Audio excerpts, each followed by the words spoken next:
Media.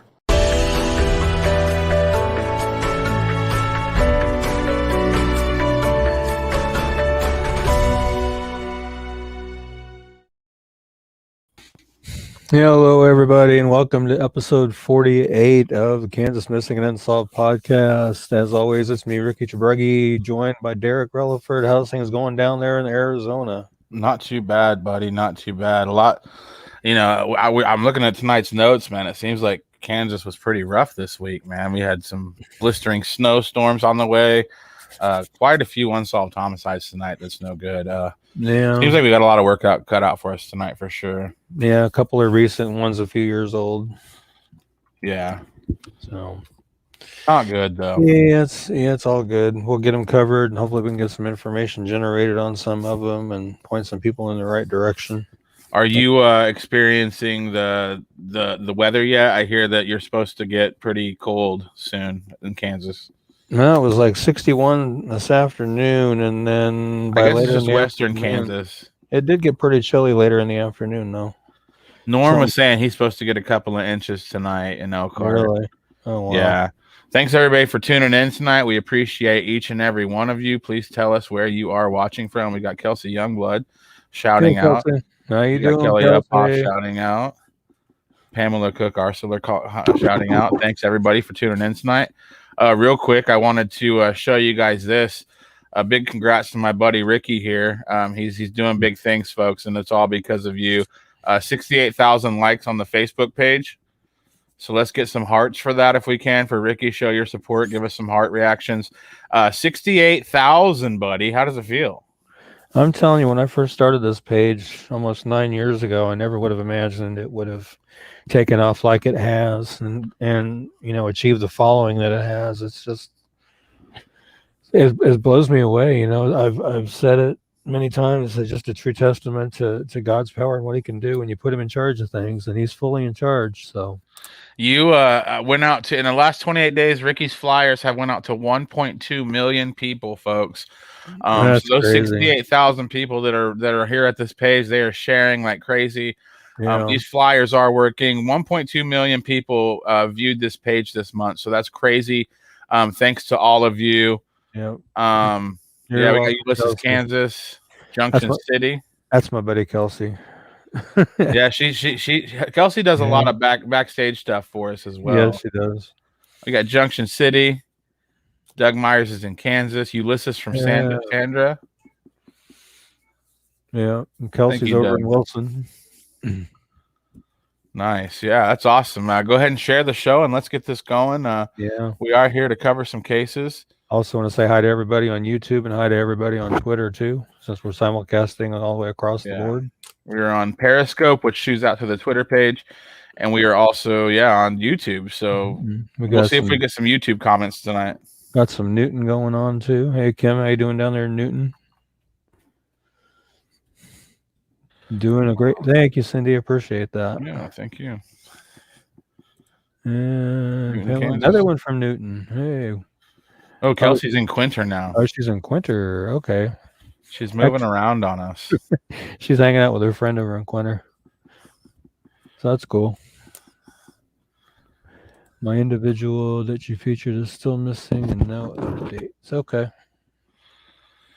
Go ahead and drop the name again. I'll see if I can get the flyer back up. We'll go ahead and share that flyer again. We do want to continue looking for all these people. For Scott. Nice. There's also Osawatomie. Harrisonville, Missouri. Oh, nice. Yeah. Share it out. Here's some Wichita. Nice. Kind of going out around the state tonight, a little bit out of state. Excited.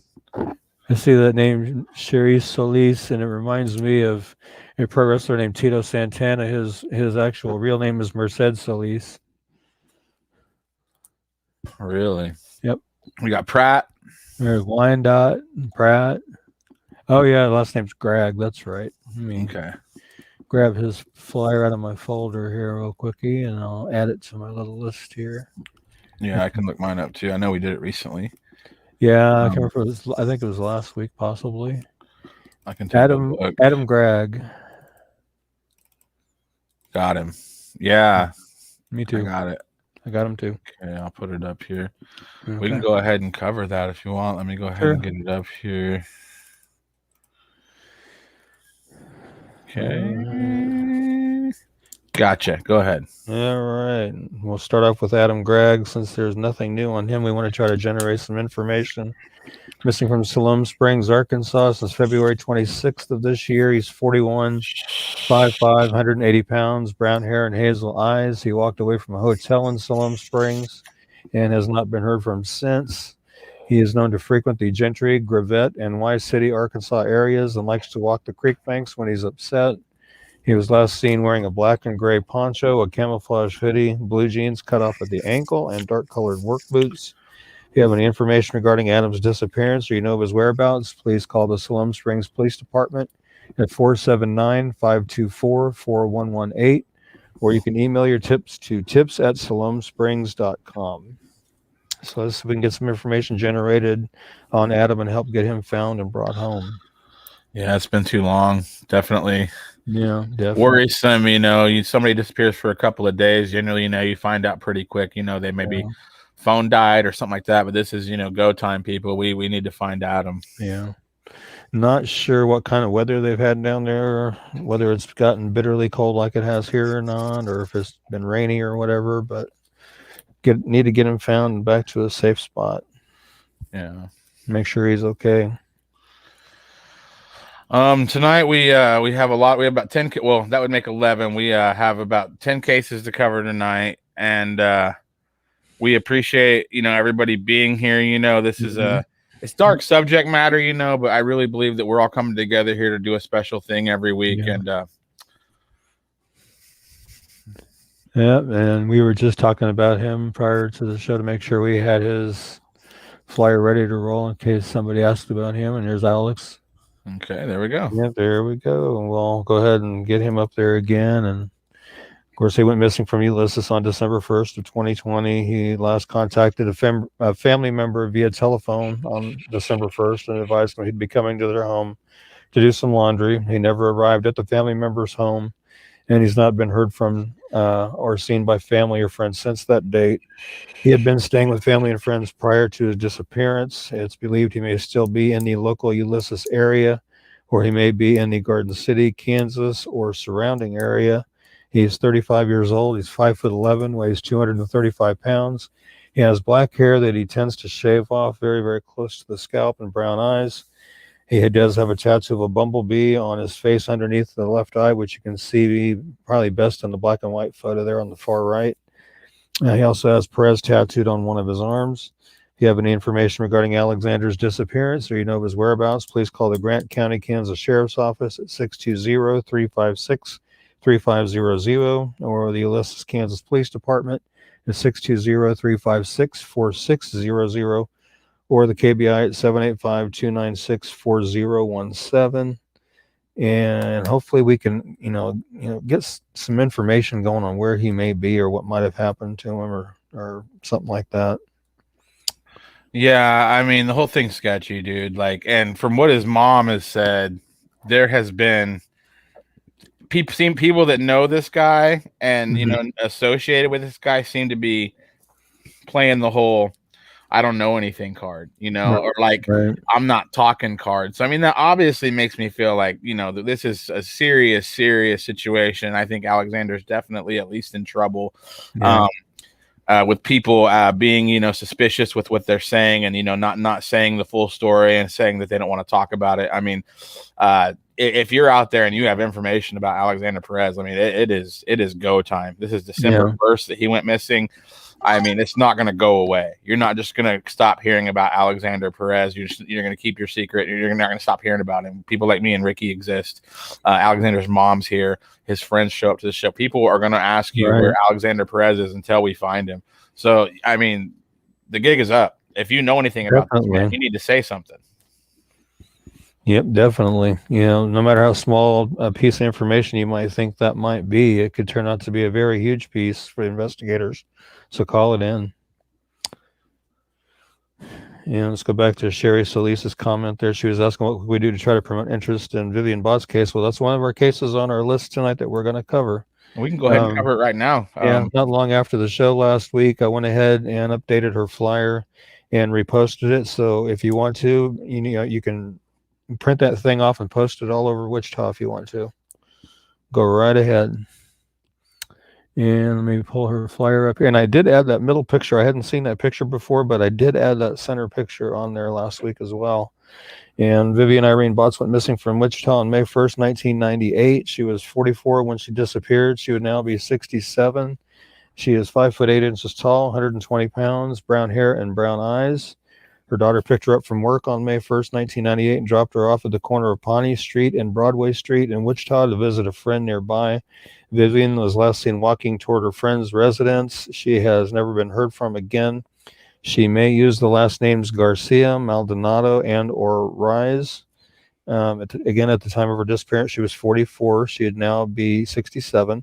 She's 5'8", weighs 120 pounds. She has brown hair and brown eyes. She has facial scars, and she has had long fingernails at that time.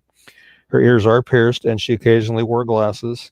If you have any information regarding Vivian's disappearance or you know of her whereabouts, please call the Wichita, Kansas Police Department at 316-268-4181 or Wichita Crime Stoppers at 316-267-2111. And remember, when you call Crime Stoppers, you can remain completely anonymous if you call that number. And I encourage everybody to do that if you have any information regarding Vivian's disappearance so we can get her found and brought home. It's been way too long. Yeah, I don't like that, man. Like, that was a long time ago. Yeah. 22 years, 23 years almost. And Kelsey is working on a page for Vivian as well. Thank you, Kelsey. I appreciate that. And Kelsey, guys, she is making all these pages for people, and this is very paramount in this stuff because these people, nobody knows about this stuff. Like people live in these small towns in Kansas and they have no idea there's like 3 or 4 horrible unsolved murders in that town. Irene says thank you, and then we had there was that. Let me see. Sandra said that Alex Perez is her nephew. We're really worried about Alex here on this show. We've pretty much featured Alex every day, every week, every 6 weeks at least. Yeah, both very invested on finding Alex, preferably safely. Hey, Kelsey, if you're watching the comment there, someone should make a page for Alex like Kelsey is for Vivian. So you might think about that if you have time. Please, please. Oh, and she replied, I can put Alex on next. Thank you, Kelsey. The stuff's important, folks. And I agree, Sherry. It's way too long. 1998. That's like almost 23 years. So that's way too long. And the thing is people know, man. Yeah. And Sherry's saying thank you. Alicia's saying thank you. Kelly's saying good job, Kelsey. And good deal. And Connie is saying any more on Kenny? Not a word on Kenny Rychek. It has been so silent, and it's very disheartening that it's been as silent as it has been. And I wish police would at least give us some kind of an update as to where they are and what they've done and where they've checked and stuff like that, so we know. But they are being so silent. It's very disheartening. And I completely agree with this one right here. Someone knows something. I agree with that in just about, all cases, actually. I'm sure somebody knows something in just about every single one of these cases. Unless people are just like, a sociopath, I don't think you can know something about something traumatic like that and not tell anybody. Right. I think the majority of people that know stuff have steeped that teapot to several people in their lives. Mm-hmm. So you just have this gigantic amount of people that know exactly what's going on, or at least something, and then everybody's scared to call the cops, but Crime Stoppers is anonymous, folks. They never even have to know your name. You can call from a payphone if you can find one that exists. Like you know what I'm saying? Like go to a gas station and call. Like you can do that anonymously where nobody will ever know who said that. They don't even take your name. What they do is they assign you a number, and that's how they identify you, is with that number. So, So and again, Salina, Kansas. We've been talking about you guys a lot lately, and Kenneth's still missing. Ricky had helped with with the helping trying to organize a search. And did anything come with that really, or Not really. I know they searched some areas and they found, the areas they searched, they found a lot of discarded items and things like that, but nothing that would really point to this or that definitely being tied to Kenny. I know of. They sent me pictures of some of the stuff they found, and it just, to me, it looked like a lot of discarded items. Some of it they said they felt like was reminiscent of things that he would pick up or whatever, but I don't know. yeah. I know they didn't check out there along that tree line out at the mission out there where he was last seen, and I keep saying that, that somebody needs to walk that area. Yeah, man. Like, we have somebody talking Megan Fogel's song. Yeah, there's Megan. And Ashley Duft would be the person to, if you're looking for updates on Megan, Ashley Duft, big friend of the show. She has a page for Megan, and most up to date information on that case is on that website. She's really missing good. in Kansas, Megan's voice. Yeah, it's a really great page run by a really great person. Yeah. So. Yeah, and we're trying to work on getting her on here soon because I think she wants to give us an update on everything too. So she's busy, and she's always busy on Tuesdays and Thursdays, so that's why it's just been a real chore getting her on. But we're really working on it. Even if we have to do a pre-record and air it later, we can always do that too. So. Yeah. But Megan does need to be brought home. And Kelsey brings up some good points too. Fear of police, fear of retaliation. Yes. Anonymous tips online. Yep. There's always websites. A lot of times people don't just. Oh, wow. A lot of times people just don't want to get involved. Right. She just watched a podcast on Megan the other night. Very much so is a tangled mess. I agree with that. And the sad part about it is the guy that is strongly believed to be responsible for her disappearance is dead now. Been dead for a while now himself. It is by his own hand, and took everything with him that he. I mean, you're talking about a high-speed chase where he ends his own life. Yeah, he knew what happened to Megan Fogel's. Oh yeah, and he took it to his grave. Not that he would have told anyway. Which is a really coward move. Yeah. Well, like, what is it going to hurt you if you're planning on leaving this planet anyway? What is it going to hurt you to tell her family where she's at? Right. Yeah. Like, really a coward move, Well, and he killed his dad, and he killed his dad too, before the high-speed chase and all that. So I mean, like this guy. I mean, coward, man. Like, just like I'm gonna take this to the grave. It's Doug's picking up what I'm putting down. He was a coward, man. He took away this beautiful woman, and then wouldn't even let her, family know. And we don't know exactly what happened. That's the thing. He took it with him. We don't know what, if she's somewhere or if she's, we don't know. Like that guy just took it all with him and sounded like a really bad apple. Right. Yeah. It makes me wonder if his dad didn't know something for him to. Yeah, like why would you kill the dad? Why would you get rid of your dad unless he? I mean, he basically got rid of who knew his secret. It seems like, and then just ended the story, and that's just such a coward. Yeah, definitely. Thanks for pointing out these cases tonight. It's been a while since we've had Megan on the screen. We need to do this more often. Yeah. If you guys tell us cases, we'll definitely put them on the screen. Until we get some more, though, why don't you tell us about Elia? Okay. This is one that I just actually did this morning. Elia, I hope I say this last name right, Rapallo. She's missing from Wichita, Kansas since March 13th of this year, so just a few days. She's 14 years old. She's 5'3". She weighs between 130 and 135 pounds. She has black hair with red on the front, on the front part there, and brown hair. It's believed that she may still be in the local Wichita area, or she could be traveling to the Kansas City area, or possibly south of Kansas. Again, she's 14 years old, 5'3", weighs between 130 and 135 pounds. She has black hair with that red right there along the front, which I believe the center picture is the one that highlights that the best. And she has brown eyes.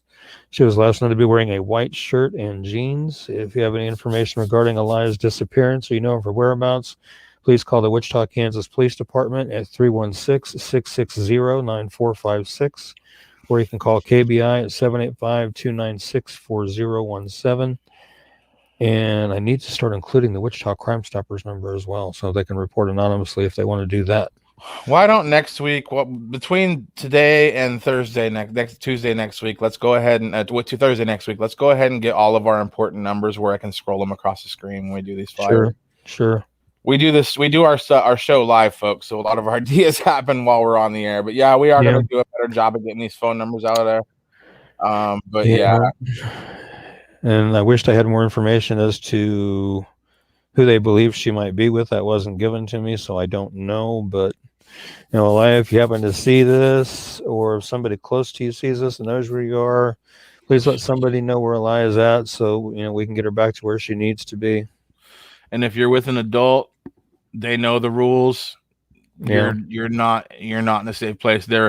They know they're breaking the law by harboring you. So obviously their judgment is not something that needs to be trusted. So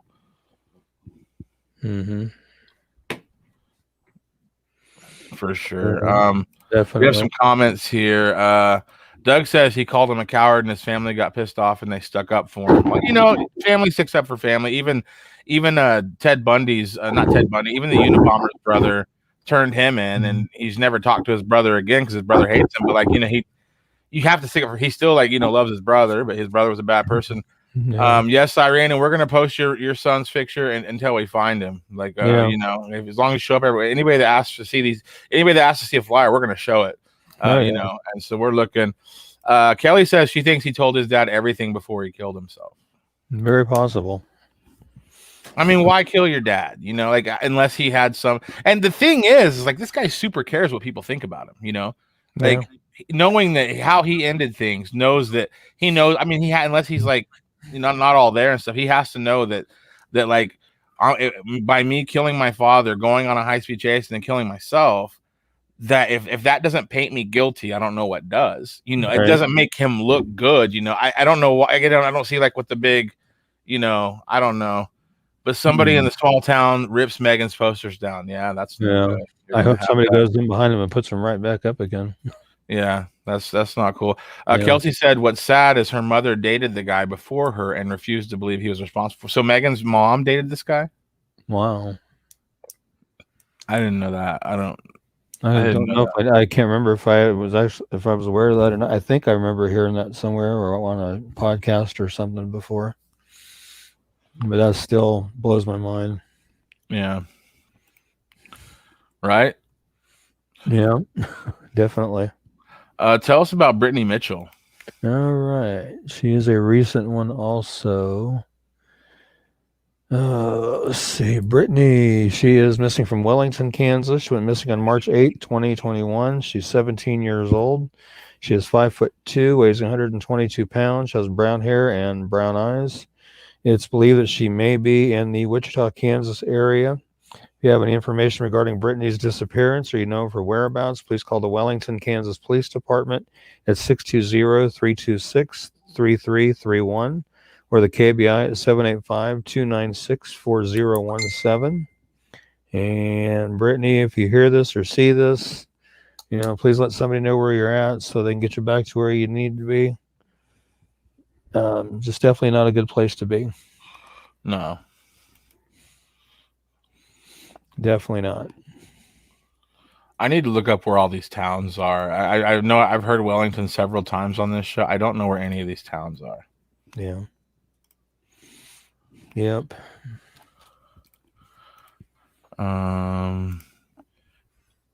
She did, and she sticks up for him. Wow.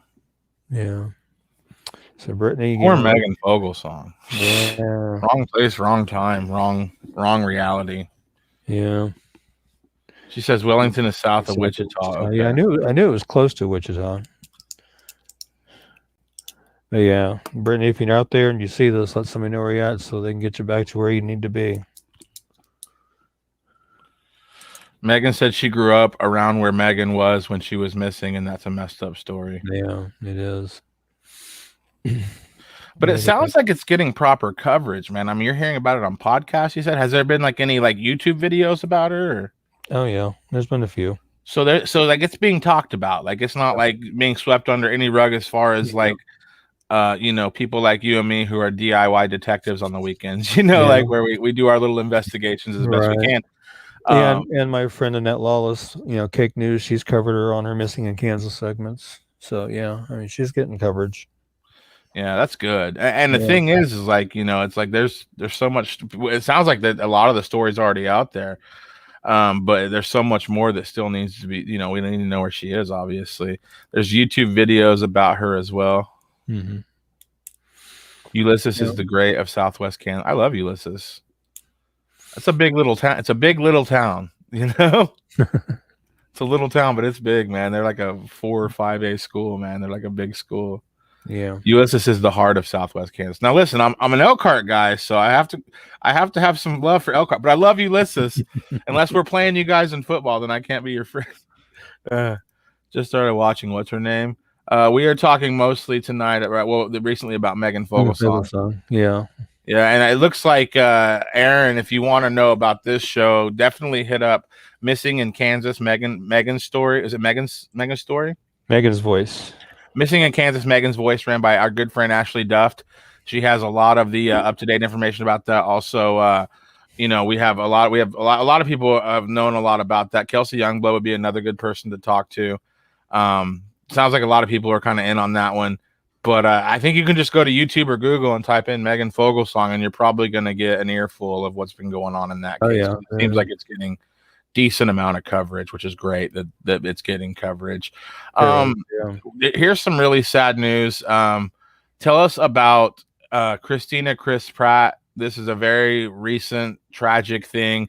Obviously, before we cover this case, thoughts and prayers and all good vibes towards her family and friends that knew her. This is a very tragic situation. Ricky, tell us about Christina. Just happened within the last few days. Christina Chris Pratt, Burlingame, Kansas, March of this year. On Sunday evening, March 14th, 2021, a concerned citizen called the Burlingame Police Department when she could not reach her friend. Officers from the Burlingame Police Department went to check on the welfare of 49-year-old Christina Pratt. When they attempted to contact Pratt at her apartment at 134 West Lincoln Street, the apartment was quiet. Nobody answered the door. Still unable to locate Christina on Monday morning, officers returned to the address and arranged for the owner to unlock the apartment. At approximately 9:30 a.m., they entered the residence and found Christina dead inside. Investigators believe she was the victim of foul play. If you have any information regarding Christina's death, please call the KBI at 1-800-572-7463 or the Osage County Sheriff's Office at 785-828-3121.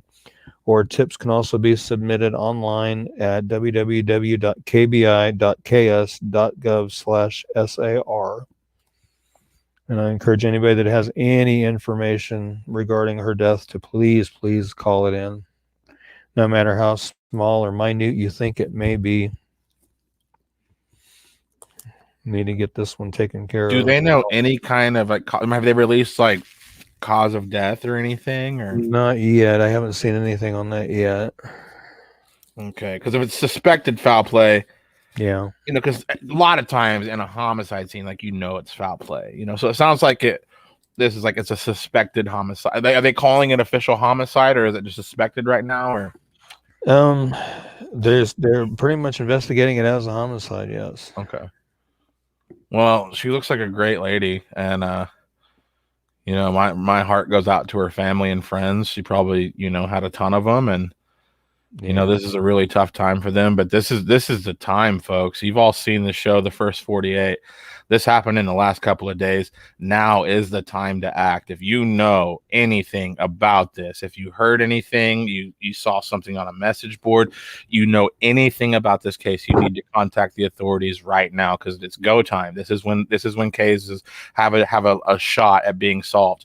We don't want to sit here talking about this 10 years from now like Megan Fogel's song. You know, if this is when we need to act now, and we need to get all tips out to the authorities, and we need to get whoever did this. Like, you know, people were like, you know, oh, this is tragic, but you know, somebody took this woman off the earth, and they're still out there right now. And I don't think you should sleep well knowing that. Like, we need to really get to the bottom of this and get some information out there, and get this person off the street, because, you know, somebody did something terrible to this wonderful woman, and now is the time to act, folks. Yeah, definitely. I hope and pray they can get it solved, you know. I really do. Another town I've never heard of, Burlingame. Yeah, it's over by Topeka. Okay. People are senseless, man. Like, what did she do? Like, geez. Right. Definitely. Alicia says, I agree. Someone got to know. Burlingame is a small town. I'm sure someone knows more info on what happened. Definitely. If it's a small town, listen, I'm from Elkhart, Kansas. We are pretty famous for having unsolved murders, like a lot of unsolved murders. But the thing is, you know, all those unsolved murders, people pretty much know the full story. Just nobody talks to police. Right. So you're right, Alicia. There's probably a dozen people right now that are sitting on information that, if they're not careful, is going to turn into a cancer that's going to eat at them for the next 15 to 20 years. They just need to get it out in the open anonymously if they have to. And I encourage you to do it anonymously. I don't know if I would get my hands involved in a small town murder if I knew if I lived in that small town, but you can do that anonymously. You can make these reports anonymously. Nobody ever has to know that you said anything. But you know, like this is a very dangerous individual or potential individuals. We don't know the story yet. This is a very dangerous, you know, at least one person out there that needs to be taken off the street. And Alicia's right. A lot of people right now are in this town, and they know exactly what happened. And it is on the, you know, it is on your shoulders right now. It's go time. It is go time. You don't want to carry a secret like this around for 15 or 20 years. It'll eat you away. You're right. And according to the 2010 census, what I just looked at, Burlingame has a whopping 934 people. Just throwing that out there. It's a very big town, 934 people. What is this about? Scott Messerschmidt says, I thought it was pretty odd to me just saying she might be the real ticket holder. Unsure lottery player claimed 1 million shortly after this from Burlingame. Wow. What is that about, Rick? I have no idea on that one. I mean, Grant, Scott, we love you. We just, you know, you just said that, so obviously, you know, we don't know where you got this from, but that's when it makes sense, you know. And again, we have no idea what happened here. We have no idea. This is just something Scott had heard, so that we're talking about it. We're getting a dialogue going. But to me, looking at her, Ricky, like, there has to be some reason. In my opinion, she had something that somebody needed. Like, what is this? I mean, this is a nice looking. Like, what did she? Like, who would want to hurt her? You know what I'm saying? Right. Like, she looks like a delightful person. Like, maybe, you know, and I don't know about this lottery situation, but, you know, to me, it just seems like somebody needed her to not be here anymore. They needed something from her. So, you know, again, people, let me say, if she was murdered for a lottery ticket, it would be so sad. Yeah, it would. Send those tips. He says he got that from the lottery site. It's posted. Wow. Really? Huh. Yeah, and anybody watching, send the tips in for sure, just like Kelsey says. Yeah. You know, like, we just learned something about, you know, we knew we were going to cover this case all day today. We haven't heard anything about the lottery, so that's a really good tip to tell us about. And obviously, if the site's posting it, the officials probably know about it. But yeah, this is a senseless killing of a beautiful woman, and if anybody out there know about it, let's get to talking right now. People have been murdered over lottery winnings before. Exactly. Yeah. I mean, you have a lot of desperate people out there that need that, you know, that need that get out of jail free card. They need that, you know, money, and they are willing to go places to get it that, you know, that they normally wouldn't if they weren't under the influence of some type of situation, you know. So a lot of desperate people out there for sure. But yeah, if anybody has any information on Chris Pratt and her murder, please contact. Do you have those numbers one more time, Rick? Yes, I do. As a matter of fact, the numbers are KBI's is 1-800-572-7463, which is the 1-800-CAST-CRIME, or the Osage County Sheriff's Office at 785-828-3121, or you can submit them anonymously online at kbi.ks.gov/SAR.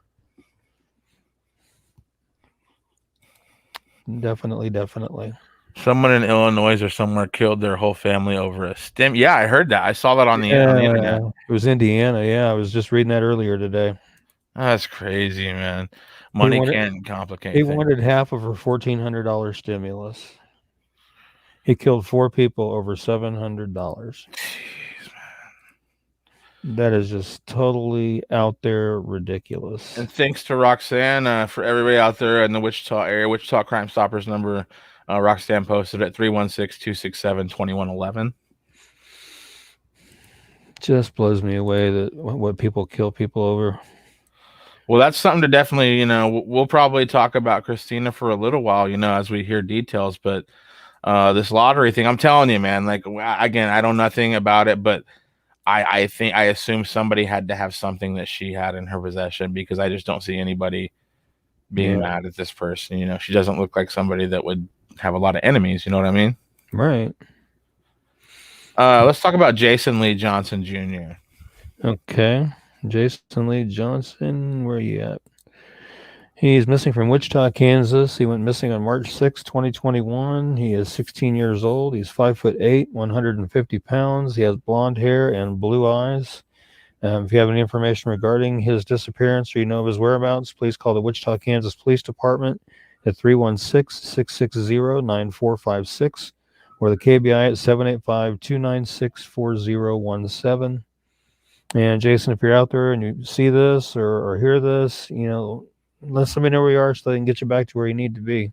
Yeah. You know, and being out there running is not the best thing to be doing right now. Not at all. You look like a bright kid. You know, you got a lot of life ahead of you. Being 16 is not easy for anybody, so don't feel like that, you know, you're being, you know, selected. You know, it's already tough being 16. I'm sure you have things going on in your life that none of us know about, but running off on your own generally never works out as far as solving those issues. The good news is most of the things that you're dealing with right now, you will grow out of. You will understand more someday, and life does get better. But just starting off, just running away and knowing, you know, having your friends and family not know where you are, you know, that's not good. You know, you believe it or not, you have people that believe in you, and believe it or not, you have people that care about you, obviously, because your picture ended up on Ricky's desk. Yep. So, you know, like, just, you know, you need to go ahead and, you know, go where you need to be, call somebody, let them know you're safe. Let's rewrite this book. You know, this is just a chapter that we can, you know, look back on someday and laugh and all that stuff, and you can learn from it. But you need to get somewhere where you're around some adults that have your best interests at heart. Because right now, if you're around adults, they do not have your best interests at heart. Yeah, Kelsey does bring up a point. It could have been more than, you know, with the $1,400 per child. Yeah. But the article that I read just talked about $1,400, didn't mention anything extra for the children, and I just mentioned $1,400, so I don't know. Okay. That could change as more information comes out. Yeah. I'll keep an eye on it and see. At least he admitted that he did do it. So, I mean, there's no second guessing whether he did or didn't, because he outright admitted he did do it. So, wow, that takes care of him. Scumbag. Over $700. $700, man. That's crazy. I mean, I know people have been killed for a lot less, but I mean, still. Mm-hmm. It's just crazy. Okay, we have, tell us about Jesus. Alrighty. Just quick note too, if you do want me to go over Megan Fogelsong's case a little bit, I did find her flyer. So. Okay, well, let's cover Jesus, and we'll go ahead and cover Megan again, since a lot of people here are seem to be really interested in that case. All right, and this is one I just did today also. Jesus Avila Galvin Jr., Lyon County, Kansas, September 6, 2017. Deputies found Jesus Avila Galvin Jr. in his burning vehicle on September 6, 2017, just before 10 o'clock in the morning on a rural road south of Interstate 35. Jesus' death was later ruled a homicide. No other details of Jesus' death were released. Deputies were dispatched to a suspicious vehicle in the area. When they arrived at the L-shaped intersection of Road 160 and Road T, they found the car unattended and on fire. Jesus was pronounced dead at the scene. The area is 5 miles east of Emporia, just southwest of a bend in the Neosho River. The Emporia, Kansas Police and Fire Departments, along with the Kansas Bureau of Investigation and the State Fire Marshal's Office, are assisting with the investigation. Personnel from the Federal Bureau of Alcohol, Tobacco, Firearms, and Explosive have also assisted. If you have any information regarding Jesus' death, please call the Lyon County, Kansas Sheriff's Office at 620-341-3205 or submit an anonymous tip to the Lyon County Crime Stoppers at 620-342-2273. Tips can also be made online at www.p3tips.com. So let's see if we can't get some information generated and, help solve this one. Kelsey says Lyons County is quite questionable to me. Yeah. And you'll have that, it's like at the end of the day, law enforcement are people. You might have some you don't get along with, like you might have some questioning issues. We're dealing with people here, so I get that. I'm friends with a lot of cops and I have a lot of questions for them sometimes. I'm like, what about this? What about the, it's like, it's a tough job to do, but this is pretty tragic, man. Like, Kelly's saying, like, he's a handsome guy, he had a life ahead of him, and then all of a sudden. Yeah, and I did notice, I saw an article today where I guess in Lyon County, I'm not sure where out in Lyon County, but they're investigating some sort of a suspicious bushfire or something down there. Really? So, yeah, something going on down there. And Heather Truster is saying, Kelsey, he got more people searching for him than my brother did. That's not good. That's not good. Her brother's Brian Truster? Yeah. I feel like we've covered him. We have. How long ago? Within the last couple of weeks, I'm sure. Well, let me find his picture.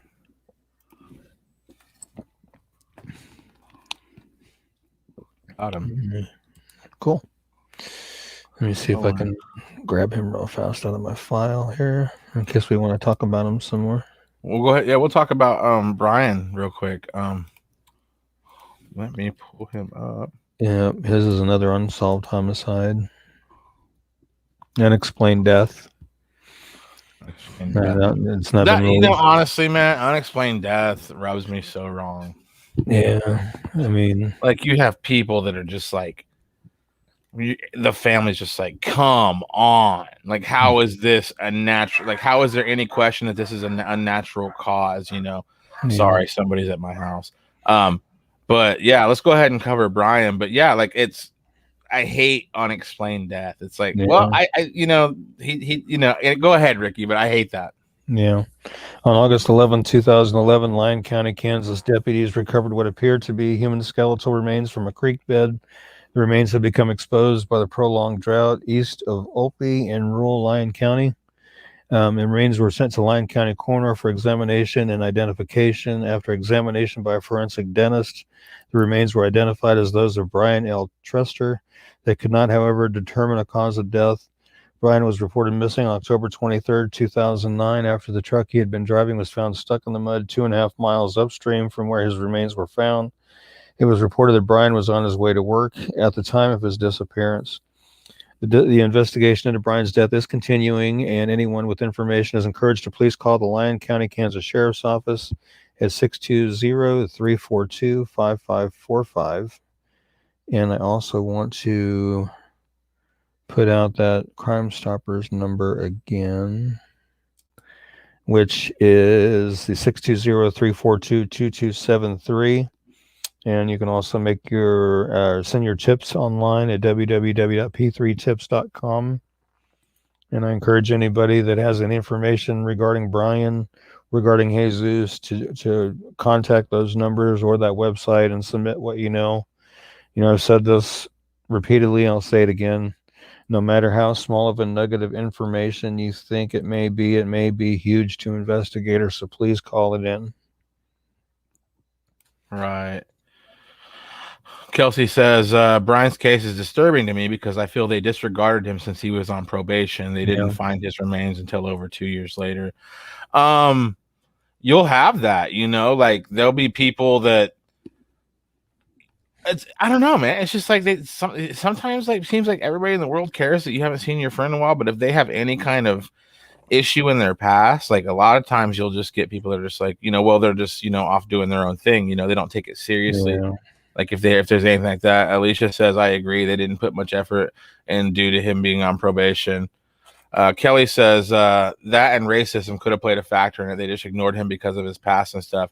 Hate to sound like a downer, but that's the world we live in. And you very well could be correct. And again, that wouldn't be talking about an entire police force or an entire law force. We might be talking about a couple bad apples that, you know, could have potentially not done as much as they could have. But I mean, you're gonna have that. Like, believe me, it's all out there. You're going to see people that get massive coverage and people that don't get a lot of coverage, and what those reasons are for, we don't know. But here at this show, if you're missing or if somebody took your life, you're on the screen. We don't care about your past. Definitely. My understanding was, even though he was on probation, my understanding he was trying to get his life straightened out and back on track, and you know, trying to get things going. And so she says, I thought that he was close with his family. Yeah, that's terrible. And Kelsey's actually talked to some of his family members. So really, yeah. Well, I mean, 2 years, you know, that's a horrible 2 years. But then, when you find them, you know, it's obviously not good news. Oh, I know. And I don't like unexplained death because it's like, well, he's dead. Like, what do you mean? Like, I don't know. I guess I don't know the rules and stuff. To me, it's like if it looks like a spade, it's a spade. Like, I see somebody's remains, I'm just like, somebody put him here. You know, that's just how I feel. But again, I'm not a detective, so I'm sure they were probably looking for. I'm sure they probably look for things like knife nicks in the rib cage area, or possibly what may have looked like a bullet strike in a rib or something, and probably didn't see that, so they were like, well, we don't know how he died. But I mean, it's hard to say. I guess unexplained death is what you'd have to call it. I don't. I've seen some cases where it's just, it looks like, it's just like, how can you call that like an unexplained death or like a suspicious death? Like, how can you call it that? It's obviously anyway. Tell us about Kendra Lee Torres. Yeah, we'll do that. And Heather Trester is saying that they were all very close. All right, Kendra Lee Torres. Like a cool guy. We're going to travel down to Florida for this one here. Kendra Lee Torres is missing from Fort Myers, Florida. She's been missing since January 14th of this year. She's 15 years old. She's 5'6" tall. She weighs 125 pounds. She has blonde hair and blue eyes. She was last seen in the 4800 block of Palma de Nova Lane in Fort Myers. It's believed that she may be in the Lehigh Acres area of Fort Myers. She was last seen wearing a white shirt with black pants and carrying a backpack that contained her school books. If you have any information regarding Kendra's disappearance or you know of her whereabouts, please call 911 immediately, or call the Fort Myers, Florida Police Department at 239-321-7700, or the Southwest Florida Crime Stoppers at 800-780-8477, or you can go to their website, southwestfloridacrimestoppers.com, to submit your information there anonymously. See if we can't help generate some information and you know, keep her case out there, try to help get her found. And I was doing some checking earlier to see if she was still missing, and she still is. But there's also now a $3,000 reward for information leading to her safe return as well, offered by the family. So keep that in mind. Also, if anybody out there down there in Florida sees this, get some information called in down there. Yeah. And how did this one come across your desk? That one, actually, I was on my Twitter, on my Kansas Missing and Unsolved Twitter, and it was in my news feed, and just kind of reading about it and reading about her mom's frustration with it not being covered much by media and things like that. I just decided to go ahead and do it. I've been trying to reach out to her mom, but I've sent her messages and stuff. She hasn't responded yet, but still trying. Because I want to let her know that somebody in Kansas is helping. Wow. So, yeah. So hopefully we can help get some information generated down there. Like I said, if anybody's watching down there in Florida and knows anything about it, there's some Crime Stoppers information down there. You can report anonymously. I please ask you to do that. Right. Well, tell us about Spencer Hewitt. I was contacted through Kansas Missing and Unsolved Messenger on him by a lady that I guess he was an instructor of hers at one point. He was missing from Wichita, Kansas, missing since March 9th of 2021. He's 32 years old. He is 6'4". He weighs 275 pounds. He has blonde hair and blue eyes. He was last seen at that point, was the last few days at his home in the 600 block of North Parkwood in Wichita. He's in good health, but is missing under circumstances not conforming to his normal routine or habits and may be in need of assistance or intervention. And if you have any information regarding Spencer's disappearance, or you know of his whereabouts, or if you see him, please call 911 immediately, or call the Wichita, Kansas Police Department at 316-268-4111, or the KBI at 785-296-4017. I know there's a lot of people out there looking for him and worried about him and wanting to find him. So let's see if we can help get some information generated and help get him brought back home. Mm-hmm. Yeah. Definitely need to get him found. First thing, he's a big dude. Yeah. So he's not hard to miss. Maybe I'm too perceptive for my own good, but I'm sitting here looking at Spencer. He looks like a nice guy. He looks like he's got his stuff together and everything. But like just looking at his eyes, he looks like he's like life's not easy for him. Like, he looks like he feels a lot. You know what I mean? Yeah. Like he just looks like he carries a burden of some type, and maybe that could be, he just looks like he looks tired, like he deals with a lot, like it's a lot of work or whatever it is, but it always worries me when somebody goes missing and then, I see the picture and they just look like there's somebody who's a little, tired, of just carrying everything, Yeah.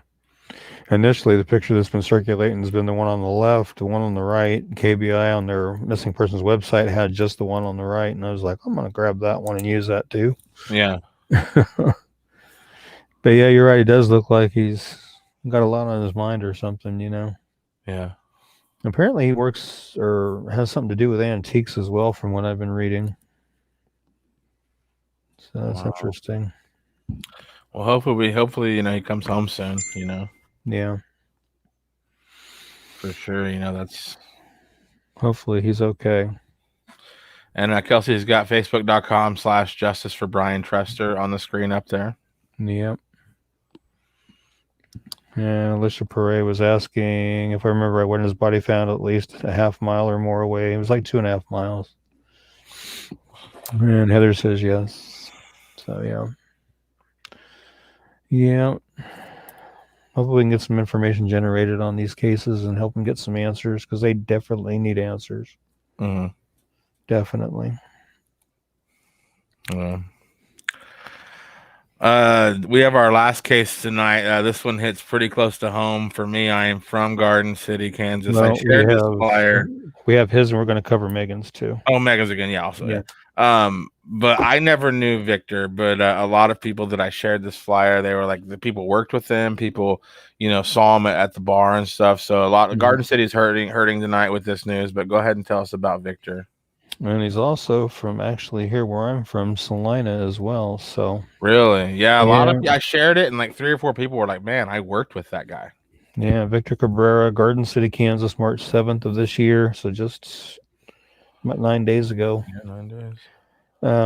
About 7 o'clock in the evening, officers of the Garden City, Kansas Police Department were dispatched to the 1400 block of Fulton in reference to a man shot in the head. Officers arrived on scene and located Victor Cabrera, 32, with a gunshot wound to the head. He was transported by Finney County EMS to St. Catherine Hospital and later flown to Via Christi in Wichita, where he died. The investigation into his death is ongoing, and the Garden City Police Department is requesting assistance from the community. So if you witness this incident or you have any information related to this incident, you should call the Garden City, Kansas Police Department at 620-276-1300. If you want to remain anonymous, you can call Crime Stoppers at 620-275-7807 or text your tip to Garden City PD. Text GC tip and your tip to tip 411, which is 847-411. And so you can remain anonymous going through those avenues. So if you know anything regarding Victor's death, no matter how small you think that might be, please get it in there to help them try to figure out what happened to Victor and by whom. Mm-hmm. Yeah. Sad stuff, man. It seems like Garden City recently is becoming a hot spot for that kind of stuff. I don't know what's going There's on over been there, but 4 or 5 homicides in the last 6 months, if I remember correctly. yeah, It's not good, man. yeah. People losing their minds, man. Pandemic happens and Definitely. people lose their minds, man. Let's go ahead and talk about Megan Fogelsong. Yep, she's missing from Alden, Kansas. She went missing in November, December 2015. She was 21 when she went missing. She would now be 27. She's 5'4", 150 pounds. She has sandy blonde hair and green eyes. Her last activity on Facebook was November 30th of 2015, and there was an unconfirmed sighting around Christmas at Guy's Liquor in Larned, Kansas. She does occasionally wear glasses, but she has contact lenses also. She is known to dye her hair occasionally. She has a tattoo on her left hip of a flower design, and you can see that pictured up there on the far right. She also has a tattoo on her left wrist of a heart design that says thick, thin, which you can see right there on the right, or underneath the other tattoo there. Has a tattoo on her upper right chest, both pictured above second from the right. She also has a tattoo on her outer left calf of a dream catcher. Okay. And we also know, of course, we've been talking about David Madden, being the person of interest in her case, and the fact that, he killed his dad, then he killed himself. And, I still feel like somebody out there knows something that, no matter how small you think it might be, or, no matter what you think it is or what it may not be, or you might think, oh, well, it's nothing. It could be, and if you have any information regarding her disappearance, or you know where she might be, call the Rice County, Kansas Sheriff's Department at 620-257-7876 or 620-257-2363, or you can call KBI at 785-296-4017 and get that information turned in. Somebody's good. I'm sure he had to have, I don't know, maybe I'm wrong, but I would like, he had to have said something to somebody, I'm sure. Yeah. And it's been, a little over 5 years. It'll be 6 years this fall. But that's entirely too long too. And hopefully we can help get her found and brought home. And if she's no longer among the living, then at least help find her earthly remains so it could be given, she can be given a proper burial and laid to rest properly. Right. It's a sad, sad thing. Right. And Irene is saying, yes, that it has been bad here in Garden City. It's terrible, man. Yeah. I love that town. Yeah. Still a great town, but it's just like everybody else is going through a pandemic. People are getting desperate. People are getting, hot-headed and stir crazy, and it's just an added element where there was already issues there, so. Yeah. I agree with Kelsey. Too long. Let's bring her home. Definitely. Let's bring her home. She needs to be brought home. There's people out there wanting to know where she's at and what happened to her. And like I said, if she's not part of the living anymore, to give her proper burial and lay her to rest properly. Well, one thing though, you were talking about, she sometimes wears glasses. If Megan's still with us, she has to be wearing glasses by now because you go to get contacts, they need like your name and stuff. This is true. So like if she's still with us, I'm guessing she'd probably be wearing glasses, a very old pair of glasses. Yeah. I don't know many, optometrists you can go into and get service done without having some kind of ID and being on record. Yeah. Like I don't think you can go into an eye doctor and be like, I want you to fix my eyes, and like, who are you? Not telling you. Like, well, you have to leave. Like. So I'm guessing if she hasn't been to an optometrist since 2015. So if she's out there, I think she'd probably have glasses on. Yeah. I just hope we can help get her found and get her brought home. I know. Oh my goodness! I just spaced out her name. Ashley? Yes, thank you, Ashley Ashley. Duft. Yeah. God, I got too many things going on in my head. I know Ashley's out there working diligently, trying to help bring her home too. And like we were saying earlier, if you want to try to keep up to date on it, you can go to Missing in Kansas, Megan's Voice, and she does a real good job of trying to keep everybody updated there. And like I said, we're trying to line her up to be on the show to give us some updates as well. So hopefully we can help get her brought home, just like all these others we covered tonight, and try to get them brought home and generate some information on these unsolved homicides and unexplained deaths. And it's it is a pretty heavy subject that we cover here, but it needs to be done and has to be done. So we have to have these pictures out there, man. Like these people can't ask people to look for them themselves. Yeah. They can't ask people to talk themselves, so it's about doing for people who can't do for themselves. Exactly. Somebody has to be their voice because they no longer have one, as far as the unsolved homicides and stuff goes. But even the missing people, they need somebody to be a voice for them too, because they may be needing some serious help and don't know how to get it. So true story. Yep. But we'll be here every week doing this until. Be back Tuesday. Short turnaround. Well, this is Tuesday, so next Thursday. I never know what day it is, Ricky. Is the problem? So it's gonna be the longer turnaround this time. So I won't see you for a while. You'll have a beard next time I see you. Yeah. All right. Longer hair. We should have a pretty good sized caseload since we have the longer turnaround, because when we have the long turnaround, it seems like we have a lot more on the next show. So, and we only had 3 located safes this week, so we're going to hold that off until next show also. So we should have hopefully if this site's working, we'll have a ton of located safes. My sister was the double homicide at the Dolly Madison Bakery in Great Bend. I'm still at awe that this case is unsolved. I wish someone would bring her case back to light. And seriously, look deep into this case if you can help or know someone can help. I actually have a flyer posted on our Kansas Missing and Unsolved Homicide page, and we can definitely. Desiree, the show is over, but if you got 5 minutes and you want to come on screen with us, we would love to talk to you. Just send Kansas Missing Unsolved a private message right now, and Ricky will send you the link to join us on screen. We would love to talk to you, and we can look for the flyer and everything. We don't want to put you on the spot if you're not into that, but we would love to talk to you. Yeah. We always have time for somebody who's looking for answers. Oh, yeah. Definitely. Rudy and Emma are watching. But just send Ricky a private message on KMU, and we'll get you on here real quick if you want to come on and talk about, your sister. We've talked about that case several times. It's a really crushing case. It's terrible. Yeah. One of those ones that there's just no information, it's just, it's rough. It's rough stuff, man. I hate that. It is.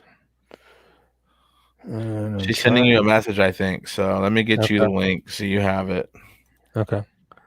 And I will look for that. I know I have that flyer somewhere. Is that her messaging you? We're doing it. We're doing it. We're doing a live stream. Actually, not quite yet. That was my brother, actually. Oh, what does he want, Ricky? I don't know. You're good as his guess as mine. And yes, I know I said that wrong. Oh, by the way, can I point out my shirt real quick? You're what? Can I point out my shirt real quick? Huh? Yeah, I guess. This is Ether. This is Ether. They are a rock band. Let me get a picture real quick. I'm gonna get a screenshot. Oh my goodness.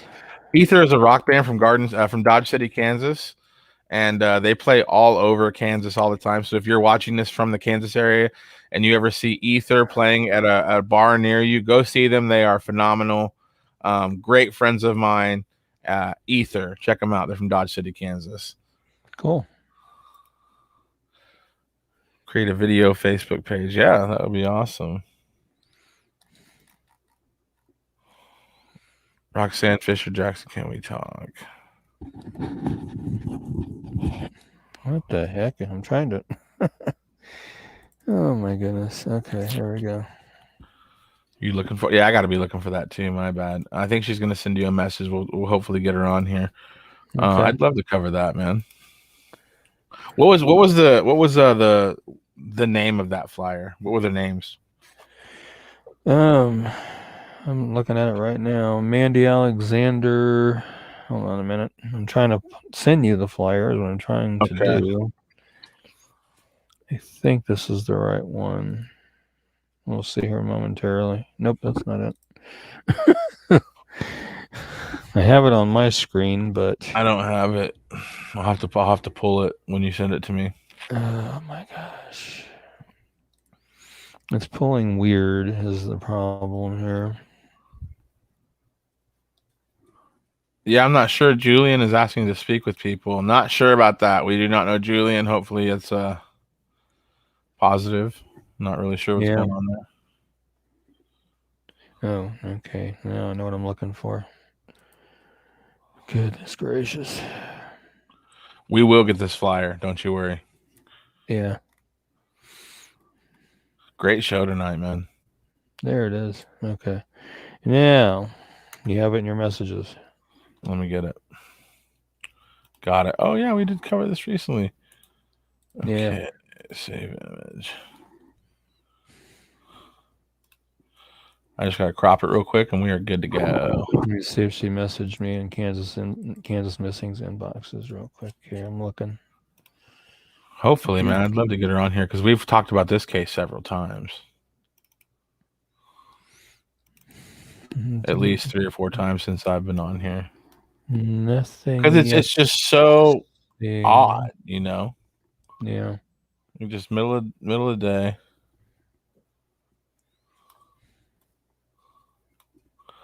Let me get it cropped real quick, and we are good to go. I'm trying to. I haven't found. She hasn't sent me one just yet. Okay. Well, we'll hopefully we can get her on. I can see. So Desiree, have you sent us a message yet?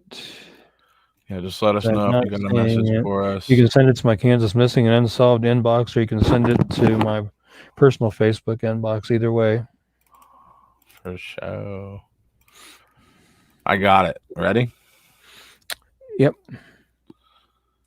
Almost. There we go. Yeah, Mandy Alexander and Mary Drake. Yeah. On September 4th, 2002, at approximately 7:55 p.m., the Great Bend, Kansas Police Department responded to a call at the Dolly Madison Bakery at 1004 Harrison Street in Great Bend.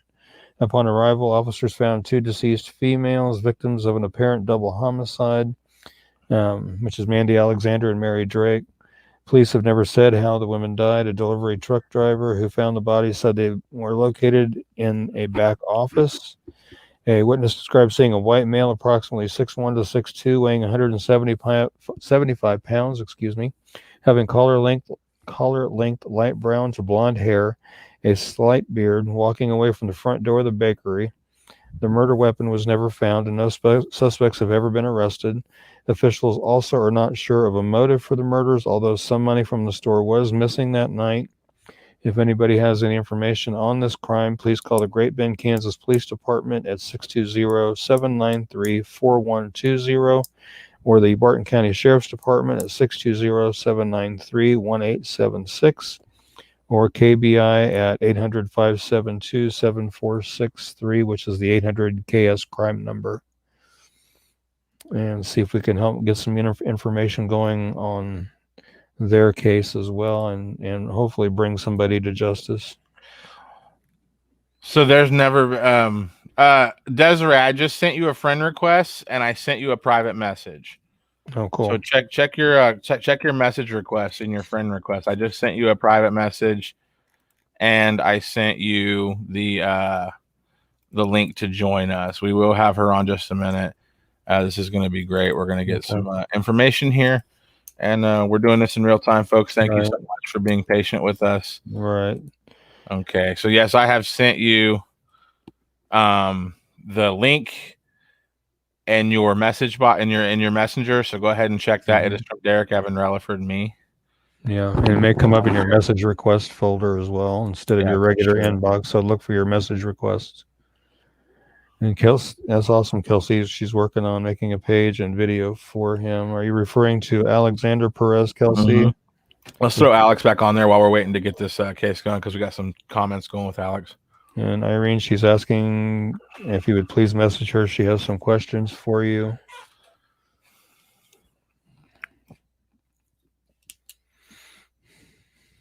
And see if we can't get her sister on here real quick, hopefully.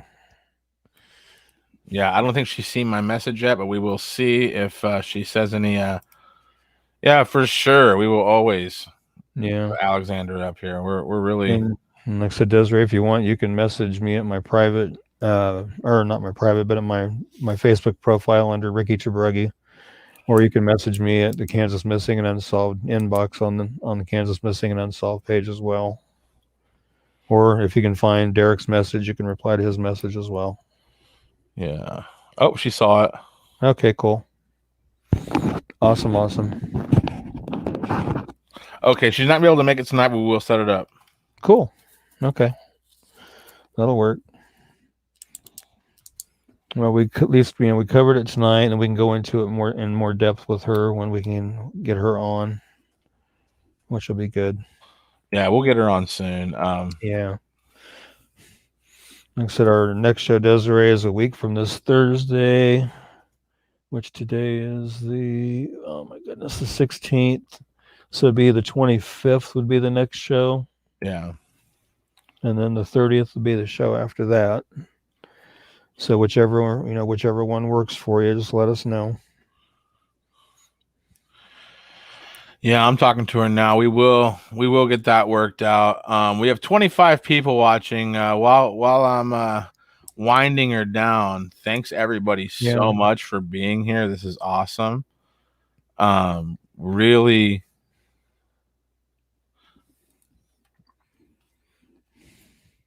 look forward to that. And there is a. I believe that's for Irene Perez. She can email Kelsey at kansascoldcases@gmail.com or message her privately on her Facebook. Shady Booty's here again. I love Shady Booty. Ricky loves Shady Booty too. He loves his name. It's a funny name. I love it. I'll have to rewind. Please do, Shady. Please do. Thanks for all the work, Ricky, Derek, and Kelsey. You're very welcome. Yeah, Casey and I discuss cases pretty regularly, and Jesus Avila's flyer that I did today, I did that so she can use that in a video she's doing for Jesus. Nice. So we have a nice little. I wouldn't say we're quite a team yet because we don't really do a bunch of stuff together, but like Kelsey, Ashley, basically anybody that's like a novice investigator, as we like to call her, just as trying to help. We're not law enforcement. We're just trying to help through the general public. We're meeting all these people that are like-minded like us in the state of Kansas. Some of them are not even in the state of Kansas we're networking with. So it's working. We are like, joining as a force. And I really do think, And we're still working on trying to get Kelsey on board so we can cover a case with her. Yeah. It's all coming together. Yeah. Working on that too. She's having some internet issues out there, so hopefully she can cinch those up and we can get her on. Yeah, I'm talking to Desiree. She's really excited that we shared the flyer tonight. I'll go ahead and post it again. Sure. Because this was a long time ago, folks. Not a lot of people are, Yeah, that sketch, that suspect composite's pretty shady. We love your name. We love when you show up, buddy. Yeah. Always welcome, Shady Booty. Oh yeah, definitely. Alicia, reach out to Ricky. We're always looking for people to help us, for sure. There's a lot of work that goes on here. We're always looking for help. Kelsey helps us. We work with Ashley Duft. We're always looking for team members, for sure. And like Kelsey says, spreading awareness. Yes, definitely.